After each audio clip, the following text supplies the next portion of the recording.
Hi, it's Brett, and you're watching Brett and Some Books. We are also joined by Little Leon today. We are starting a book called Who Ate the First Oysters? Um, I picked this book because I've really enjoyed learning some of the history that's been um, advanced or unraveled over the past 20 years. Because I'm 37, almost 38 now, and there's a whole lot that has been learned since I was in school. So now I'm trying to pick back up on some pop history, I guess. This one is written by Cody Cassidy, and I read a few chapters to get an idea of what it's like, and um, it's really interesting because he takes a specific perspective of imagining what life was like for the people who invented these things. Because, as he mentions in his introduction, um, there's just an abstract, you know, who who invented the wheel, who controlled fire, what was the first invention. Um, so I'll go over the introduction here. He's also the author of And Then You're Dead, so I might find out what that's about. Introduction. He was a bold man that first ate an oyster. Jonathan Swift. In 1991, the victim in the world's most interesting murder case was found 10,500 feet above sea level in the Austral Alps, north of northeastern Italy, 15 feet from the Austrian border. Dubbed Otzi, the man had been shot with an arrow in the back nearly 5,300 years ago, and his body has since become the most carefully studied corpse in human history.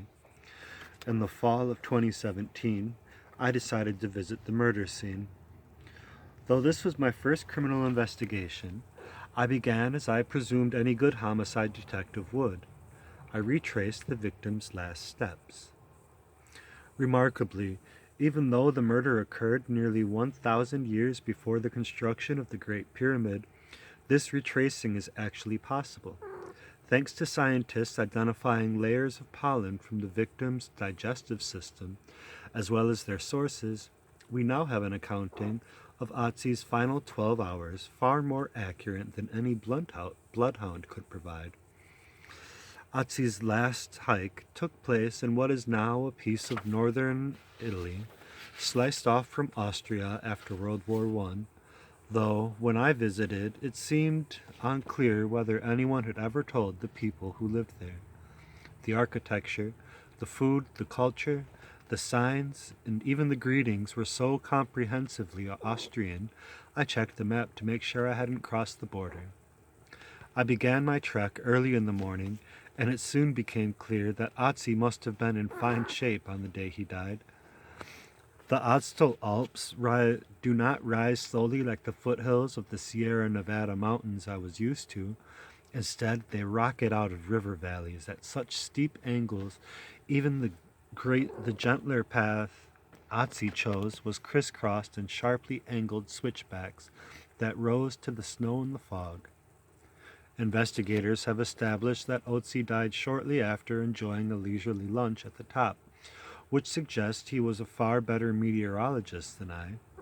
Snow had begun to fall, and dense fog blanketed the pass when I arrived at the peak, and as I contemplated the tricky traverse to his final resting place, I spotted a few mountaineers, the first I had seen all day, strapping into crampons. We didn't share many words in common, but after a few gestures toward my tennis shoes, we did share an understanding that if I continued, I was at some risk of making Otzi's final resting place my own. Less than a quarter mile from the site of the murder, and 6,000 miles from home, I decided, in this case, that interviews with archaeologists who had investigated the scene would have to suffice. The aborted trip to the murder site was part of an expansive 3-year-long project to produce this book. It began as an inquest into humankind's greatest firsts, but quickly expanded to include profiles of those individuals responsible. The more I learned about prehistoric discoveries, the more I wanted to know the people who made them. Yet most reconstructions of the prehistoric ignore existence of individuality entirely and speak of peoples rather than people. So I set out to find remarkable people from our deep history. I interviewed more than 100 experts, read dozens of books and hundreds of research papers. I ordered obsidian off the internet and tried to shave my own face with it. I visited the site of humankind's first great piece of art. I started a fire with flint and pyrite. I fired a replica of an ancient bow. I spoiled gruel to brew beer. And I nearly joined Otzi in his final resting place. In the end, I identified 17 ancient individuals who lived before or without writing. These are people whose scholars know existed and whose extraordinary or fateful acts are the foundation of modern life. Then I asked everyone from archaeologists to engineers, geneticists to lawyers, and astrologists to brewmasters who these anonymous individuals might have been. What were they thinking? Where were they born? What they spoke, if they spoke, what they wore, what they believed, where they lived, how they died, how they made their discovery, and most importantly, why it mattered. When viewed from the distance of many thousands of years, cultural, technological, and evolutionary changes appear to proceed in a smooth line. Stone tools gradually give way to metal, furs gradually give way to woven fabric, gathered berries gradually give way to cultivated crops. Because of appearance of a slow gradation, it's tempting to assume that no single individual could possibly have played a significant role in the seemingly inevitable trajectory of human history, or the seemingly glacial pace of human evolution. But this gradation is the illusion of our perspective. It neglects the way technology and even evolution have always occurred, in fits and starts, with individuals at the forefront. Rolling logs do not inevitably transition into wagons. Instead, someone invented the wheel and the axle. Regarded by many scholars as the greatest mechanical invention of all time, and someone fired the first bow and arrow, probably the most successful weapon system the world has ever seen. Thanks to the imperfect reach of written history, we've lost their names. But a name is a detail, and modern science can now provide far more revealing details about the geniuses of the prehistoric. Those two words, genius and prehistoric, are not often put together thanks to the stereotypes of cartoons, early caricatures, and the temptation to mistakenly equate tools and technology with intelligence. Though prehistoric is supposed to refer only to those who lived before writing, its first listed synonym is primitive, and the implications are clear.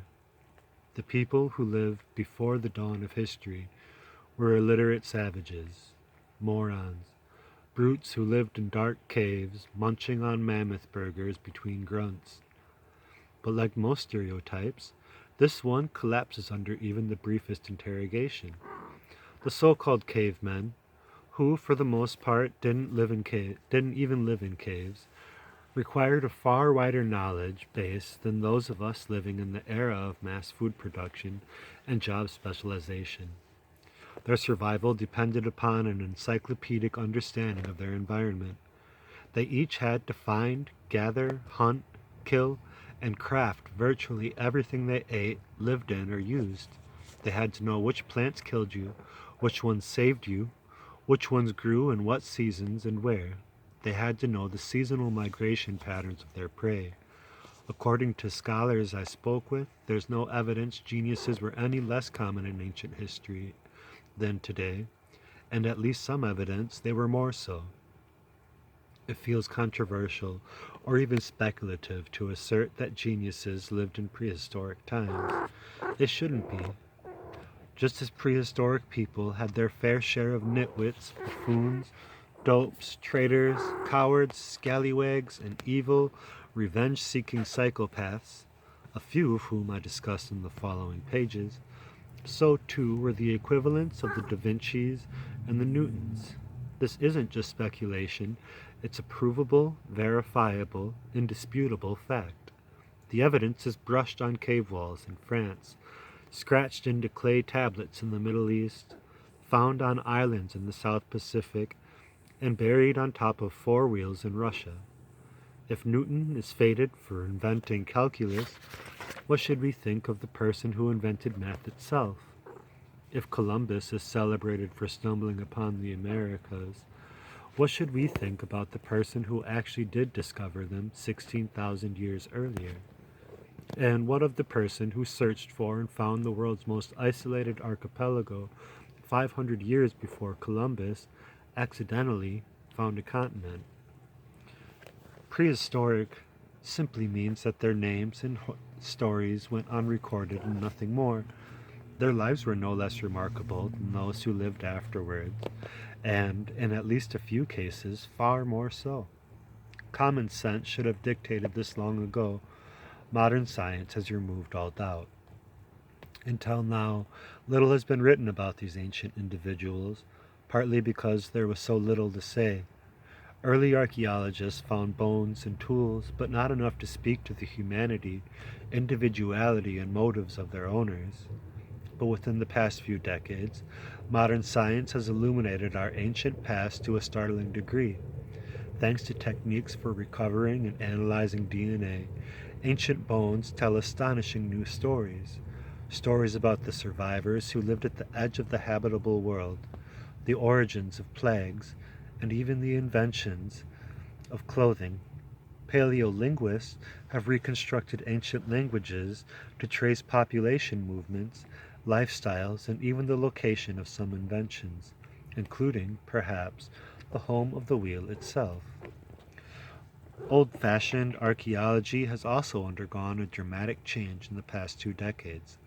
The number of discoveries has exploded to the degree that authors invariably include a plea for forgiveness for the inevitable revelation that will occur in the writing period between writing and publishing. Consider this mine.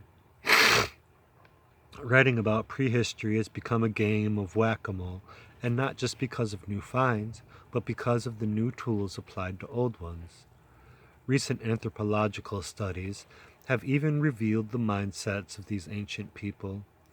Studies by scholars like the University of Santa Barbara's Donald Brown have exposed remarkable consistencies across hundreds of human cultures, as seemingly different as the Highlanders of Papua New Guinea and the bankers on the streets of Lower Manhattan. Brown and others' search for similarities have yielded a list of what anthropologists call human universals, a revealing and peculiarly specific set of traits exhibited by every culture. When Marco Polo returned from his 13th century voyage, he shocked Europe with his tales of the neck elongation practiced by the Padang and Kayan people of the Thailand and Myanmar. But while neck elongation and Western bow ties might seem to be the product of two vastly different mindsets, they stem from the universal human desire for individualization and body decoration.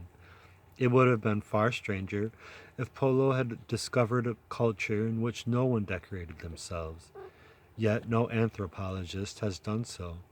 Body decoration is one of hundreds of human universals that anthropologists like Brown have identified, and many researchers believe these universals offer the best lens through which to view ancient cultures, whose archaeological remains haven't survived.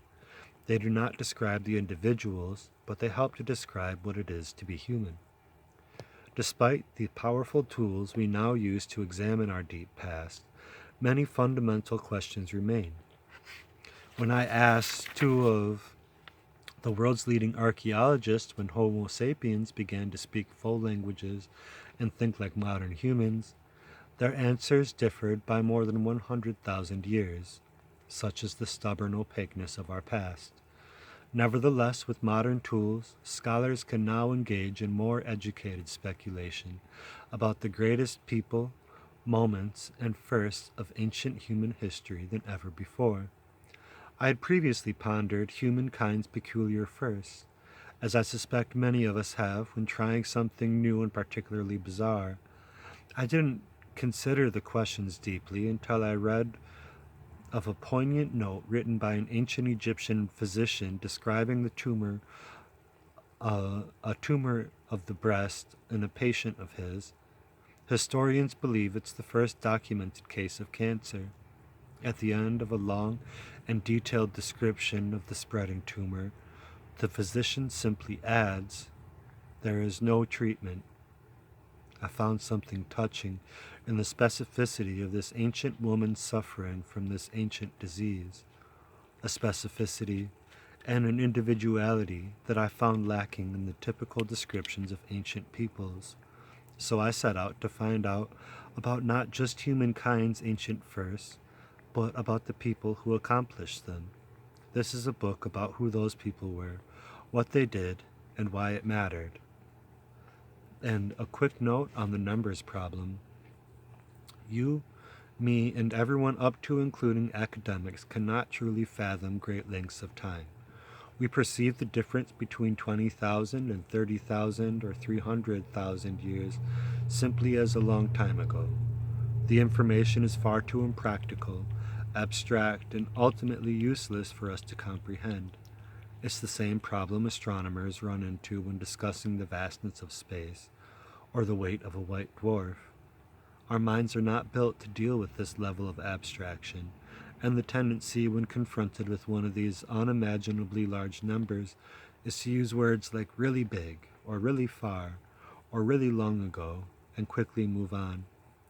The problem, of course, is that even though these large numbers of years seem the same, to us they're not, and when it comes to human history, the differences have enormous meaning. Recent archaeological finds, for example, have revealed that Homo sapiens overlapped territorially with Neanderthals for more than 5,000 years. That's the same length of time as all of written history. Properly evaluating the difference between 1,000 and 5,000 years should deeply complicate this commonly held belief in the smart Homo sapiens steamrolling the Neanderthals out of existence, which in turn should force us to reevaluate the short shrift commonly given to our ancestral cousins' intellectual abilities. If we're to understand the relationships between different species, cultures, and the nature of our evolution, we have to feel the differences in these massive numbers, so I've contrived a few ways to help. For a period of time, I thought about putting a $sign in front of the years, so what was once 1,000 became $1,000 in an attempt to make the abstract into something tangible. Instead, I have opted for the familiar countdown of a clock, with the notable exception of the first two chapters, which took place long before humans evolved. If a single day represented the 300,000 years since the evolution of anatomically modern Homo sapiens, written history would begin a half hour before midnight. That leaves 23 and a half hours of prehistory, a place that an estimated 1.5 billion anonymous people called home. In light of the big numbers problem, I've avoided citing large numbers of years except when absolutely necessary, preferring in their stead to provide the context in which the people lived. But sometimes discussing unintelligibly large numbers is unavoidable. In these instances, it may help you, as it does me, to think dollars, timelines, or even hours instead of years. And that is the beginning of the introduction.